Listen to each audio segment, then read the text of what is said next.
Assalamualaikum warahmatullahi wabarakatuh. Perkenalkan, nama saya Kusnandar, CGP Angkatan 10 Kabupaten Cilacap, akan melakukan percakapan pasca observasi.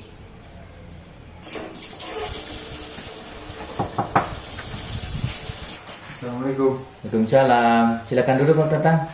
Ya, siap.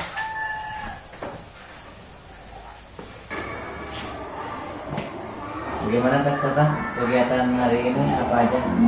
Alhamdulillah selesai mengajar. Hari ini nanti tinggal ya kesibukan sedikit melatih anak. Saya dengar-dengar katanya ada TC ya? Kegiatan apa sih, Pak? Ada tes kebetulan sekolah saya mewakili kecamatan untuk bidang bola voli dalam acara Ornas. Iya. Itu emang dapat peringkat juga kemarin? Atau gimana?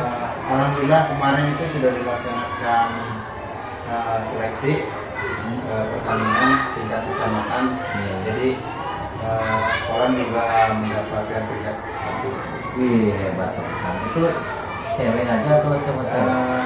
Kebetulan putra putri semua. Putra putri juara 1 semua? Iya. Luar biasa. Selamat Pak Tatang. Terima kasih. Yang mana baru tahu ini. Iya. Begini Pak Tatang, jadi tujuan Pak Tatang dipanggil kemari adalah untuk coaching tentang supervisi yang kemarin kita lakukan di kelas. Seperti itu Pak Tatang. Kemarin kan kita habis ini nih observasi nih. Nah, itu perasaan Pak Tatang gimana itu kemarin? Kalau ditanya perasaan saya jujur saja ada perbedaan dari segi mengajar, dari melihat keaktifan siswa.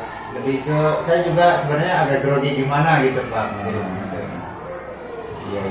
Tapi walaupun grogi, tapi hasil yang sudah didapat walaupun dengan teknik yang lama bagus juga ya Pak Tatang ya. Alhamdulillah Sudah juara banyak iya. banget ya. Iya. Karena kenapa saya bisa grogi itu karena mencoba hal baru seperti itu Pak. Jadi kalau bahasa zaman sekarang itu keluar dari zona nyaman Pak.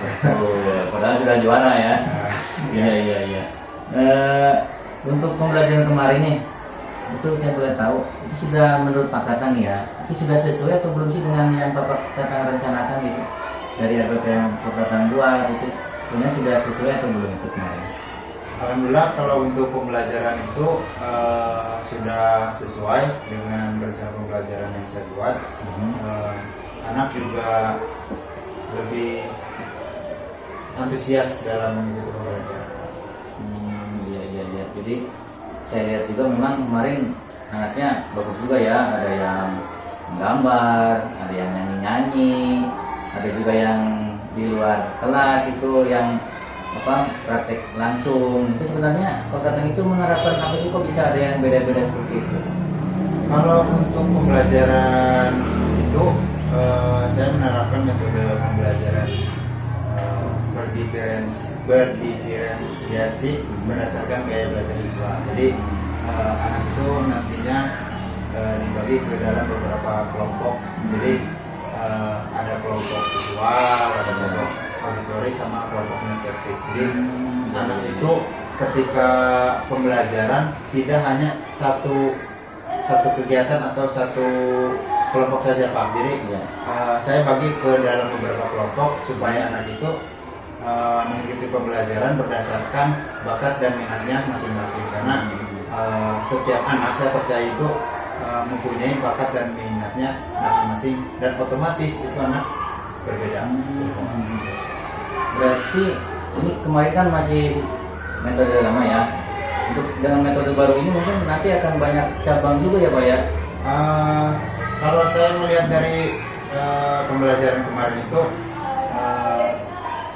saya rasa pembelajarannya sangat bagus dari segi metode pembelajaran berdiferensiasinya. Karena apa?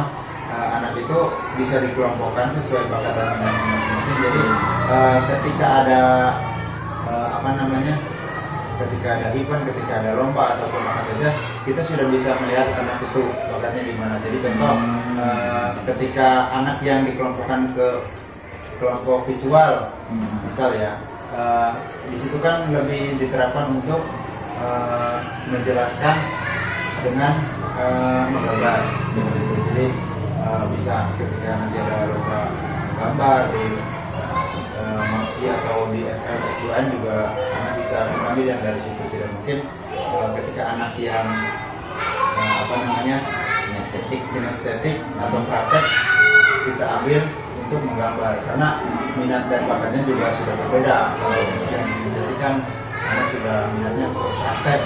Ya, berarti itu membantu guru kelas juga ya Pak Tatang ya. Sangat membantu. Ya, selanjutnya nih, adakah hal yang membuat Pak Tatang itu puas gitu dengan pembelajaran tadi?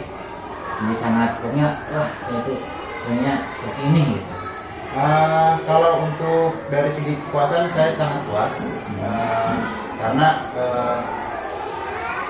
apa namanya, saya itu pertama apa namanya, kendala pembelajaran di saya, karena kan pembelajaran PJOK itu basicnya itu kan praktek. Jadi yang saya temui kendalanya, kadang ada anak yang keaktifannya kurang. Jadi ketika diterapkan metode pembelajaran seperti itu kemarin, alhamdulillah walaupun masih belum semuanya, anak sudah tingkat keaktifannya sudah meningkat. Ya, jadi anak lebih aktif intinya gitu ya, walaupun belum semuanya. Sekarang saya ingin tahu juga ketercapaian, ini kan kalau tadi kan pembelajarannya. Nah, dengan tujuan yang Pak Tatang buat di awal itu, tujuan pembelajarannya itu sudah menurut Pak Tatang ketercapaiannya tingkatnya gimana? Pencapaian ya, kalau pencapaian itu saya rasa sekitar 80%-an Pak.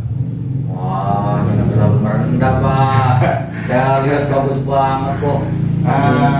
Jadi gini, kenapa saya bisa menyimpulkan kenapa baru 80% itu, karena sebelumnya itu kan memang untuk tingkat keaktifan siswa di pembelajaran PJOK itu kan agak kurang. Jadi akhirnya setelah saya mengganti metode, kemudian ada coaching dari Pak Nandar juga, alhamdulillah ada apa namanya, peningkatan terhadap pembelajaran PJOK, terutama keaktifan anak. Jadi yang tadinya pasif sudah mulai aktif. Mungkin kalau saya terapkan selanjutnya seperti itu, anak bisa lebih aktif lagi dalam hidup.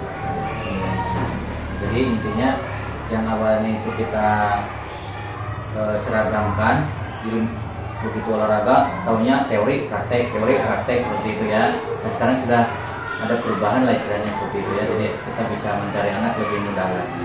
Kalau dulu kan susah, ini yang pintar gambar yang mana nih gitu ya, tapi ternyata setelah berdiferensiasi jadi lebih bagus lagi, lebih mudah untuk mencari bakat gitu ya.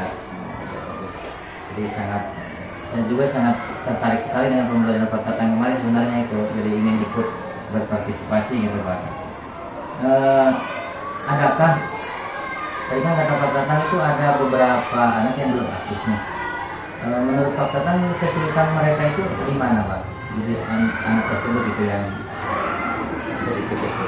Kesulitan anak ya Pak. Kalau kesulitan anak mungkin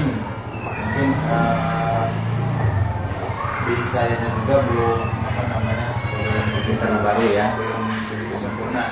Mungkin ketika tes diagnostiknya di awalnya saya kurang tepat menempatkan anak, misalnya contoh anak yang harusnya masuk ke kelompok visual malah masuknya ke kelompok auditori. Nah, mungkin untuk kedepannya untuk di tes diagnosis awalnya itu akan saya tingkatkan lagi keakuraatannya supaya anak itu jadi nanti bakat dan minatnya benar-benar tidak salah seperti itu Pak. Berarti intinya mencari referensi lagi gitu ya untuk soal diagnostiknya supaya tidak salah dalam mengambil tindakan kedepannya gitu ya. Untuk tadi kan kesulitan siswa ya Pak ya. Untuk Pak Tatang sendiri nih sebagai guru olahraga gitu ya, ada kesulitan tidak gitu menemukan hal baru tersebut? Kesulitan di saya itu paling karena yang dari awal itu kan saya mau meningkatkan yang namanya keaktifan siswa. Mungkin di anak itu tadinya apa namanya masih pasif dalam pembelajaran, mungkin kesulitan saya hanya di situ. Kalau misal dari apa namanya dari media memang terbatas. Kalau untuk pembelajaran tetap pembelajaran kemarin itu kan saya mengambilnya level tangkap bola pasti. Memang bolanya belum ada. Adapun dua itu juga sudah tidak layak. Saya modifikasi, saya buat dari kertas yang sudah tidak terpakai. Kemudian saya apa namanya gulung sama lakban Pak. Ya itu lakbannya dari mana Pak? Tapi bagi saya itu sih bukan apa namanya bukan suatu kesulitan karena intinya bagaimana larinya ke kita lagi ke sebagai guru bagaimana Yang penting ada bola ya. Pembelajaran itu media itu harus ada walaupun terbatas. Jadi kreatifnya kita saja. Itu anak yang buat atau bersama Pak Tatang bikinnya? Itu Saya gimana? sama anak. Kok bisa banyak seperti itu? Saya sama anak karena saya sama anak mengumpulkan intinya kertas yang sudah tidak terpakai ya Pak. Jadi bukan buku yang masih baru diambil kemudian digulung, bukan. Jadi kita sama anak ambil kertas yang sudah tidak terpakai intinya. Walaupun kebiasaannya dan dulu itu kertas yang tidak terpakai itu kumpulkan, bakar, buang. Jadi tidak itu ya saya manfaatkan sama anak buat dijadikan bola plastik. Kreatif sekali Pak Tatang itu Modifikasi.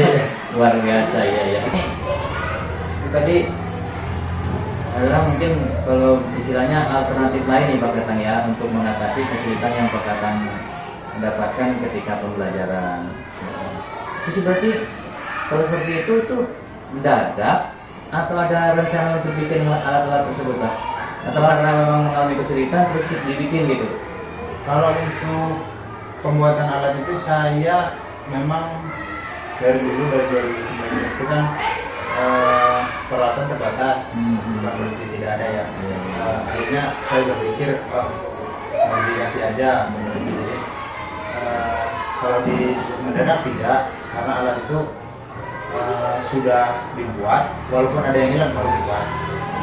Mungkin kita ketika belajar mungkin kan apa namanya bikin rencana gitu ya. Oh di rencana ini ternyata ada alat ini gitu ya. Hebat sekali Pak Tatang, keren.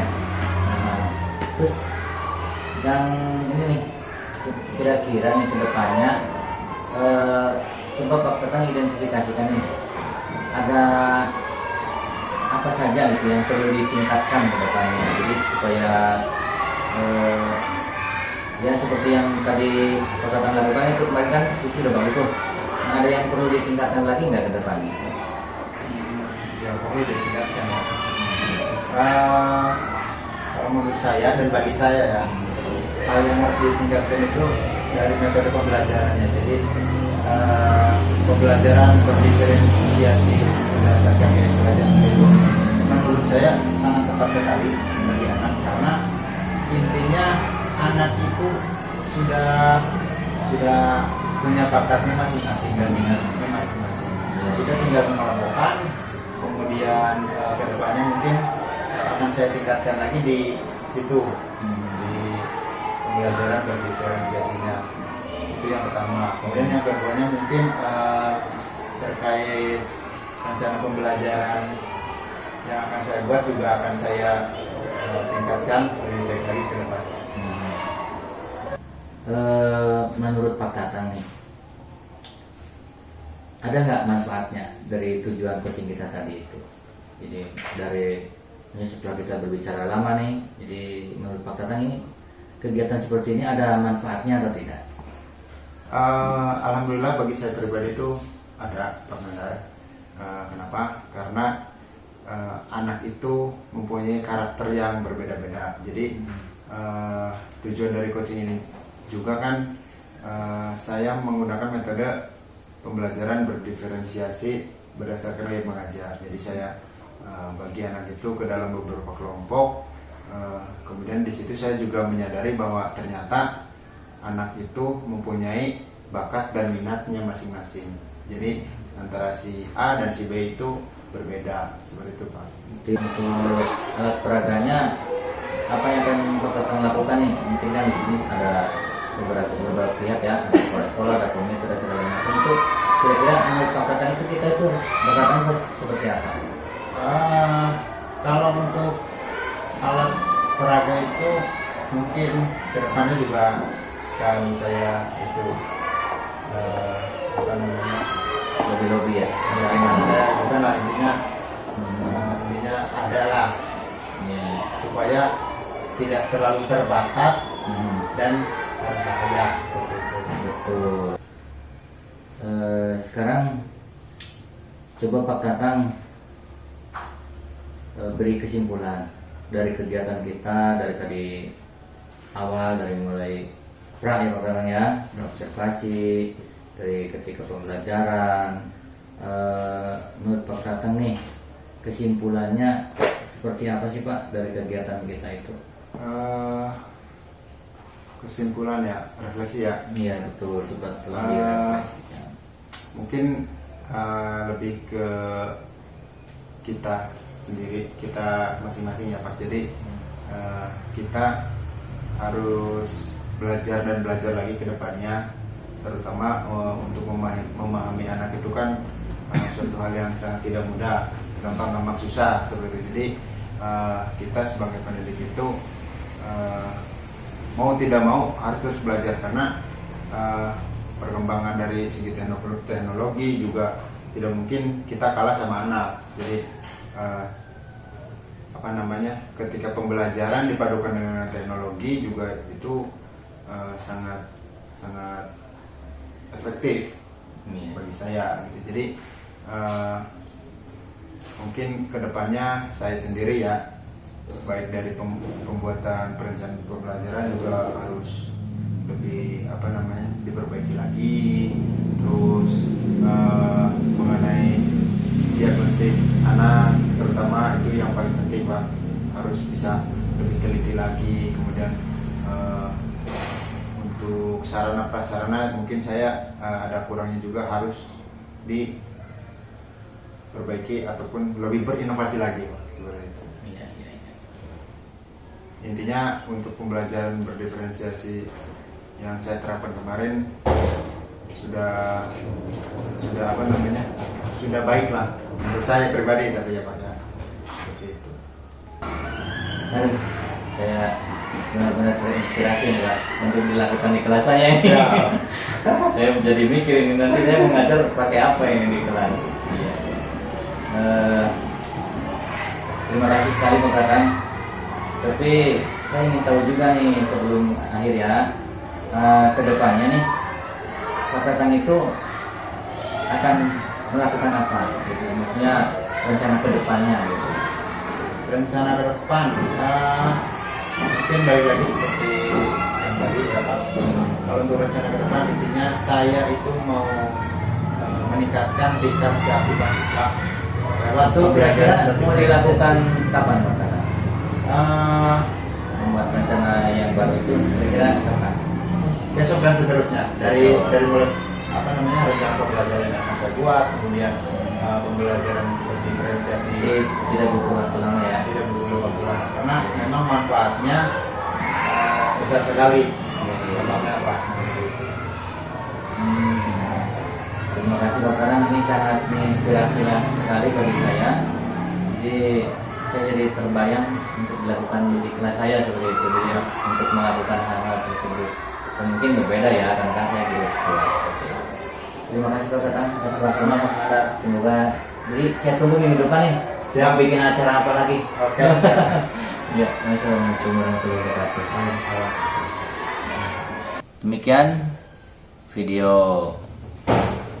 pasca observasi dari saya Kusnandar, CGP Angkatan 10 Kabupaten Cilacap. Semoga bermanfaat. Terima kasih.